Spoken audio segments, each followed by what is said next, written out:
Hello everyone and welcome to Kalpataru pattern Pusad. Kalpataru है तो भरतच आहे.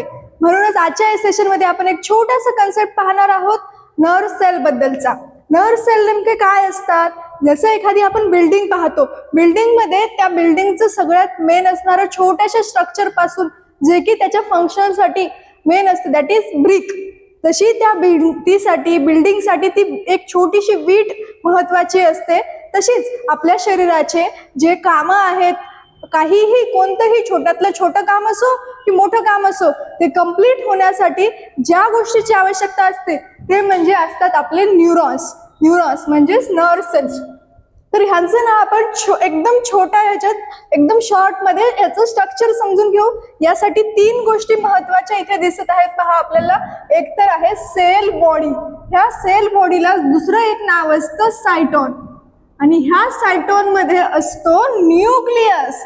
म्हणजेच काय? न्यूक्लियस आहे म्हणजे ह्या सगळ्या वर्किंगचं ते काम करणारा जो आहे मेन प्रोसेसिंग युनिट जो आहे तो न्यूक्लियस सायटॉन मध्ये आहे.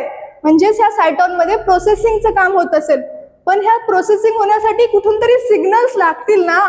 तर रिसेप्टर कडून सिग्नल्स आणण्याचं काम करणार आहेत आपले डेंड्राइट्स. रिसेप्टर्स कडून सिग्नल्स आणण्याचं काम करत आहेत हे डेंड्राइट्स. इथे सिग्नल्स घेऊन येणार. सायटॉन सेल बॉडी न्यूक्लियस असल्यामुळे त्याच्यावरती ते प्रोसेसिंग करणार, आणि प्रोसेस झालेले पुढे पास करण्यासाठी असणार आहे इथे ॲक्झॉन. आणि ह्या ॲक्झॉनच्या नंतर याच्यानंतर परत हे ॲक्झॉन हे सिग्नल पास करून हे दुसऱ्या एका न्यूरॉनला किंवा ग्लँड्सला, मसलला हे पुढे असे पास होत जाणार. न्यूरॉन टू न्यूरॉन होऊ शकतात, न्यूरॉन टू मसल किंवा ग्लँडला पास होऊ शकतात. तर ह्यासाठी आपण ह्या न्यूरॉनच्या स्ट्रक्चरमध्ये 3 महत्वाच्या गोष्टी कोणकोणत्या बघितल्या. एक तर सायटॉन, दुसरं डेंड्राइट, आणि तिसरं म्हटलं तर ॲक्झॉन.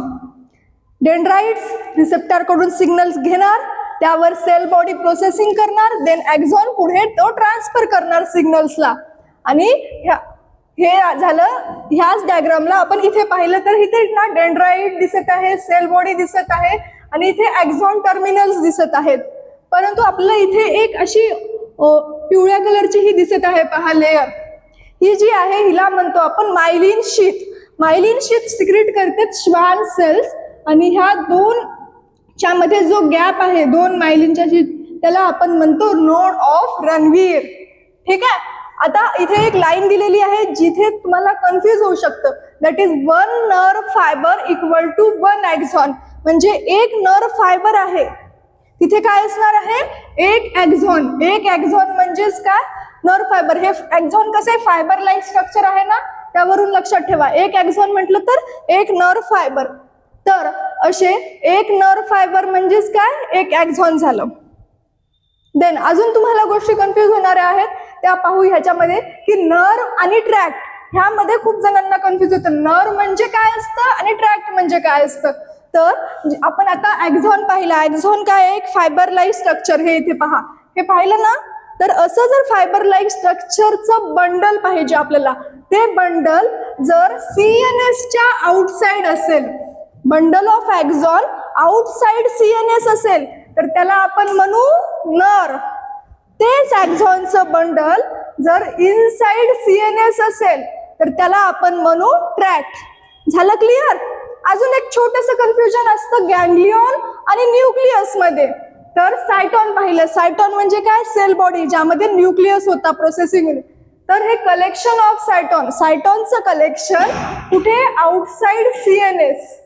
सीएनएसच्या आउटसाइड असेल तर त्याला आपण म्हणू गॅंग्लियॉन, आणि तेच सायटॉनचं कलेक्शन इनसाइड सीएनएस असेल तर त्याला आपण म्हणू न्यूक्लियस. अशा छोट्याशा कन्फ्युजन्स डाऊट सोबत आपण आजचा व्हिडिओ इथेच थांबू.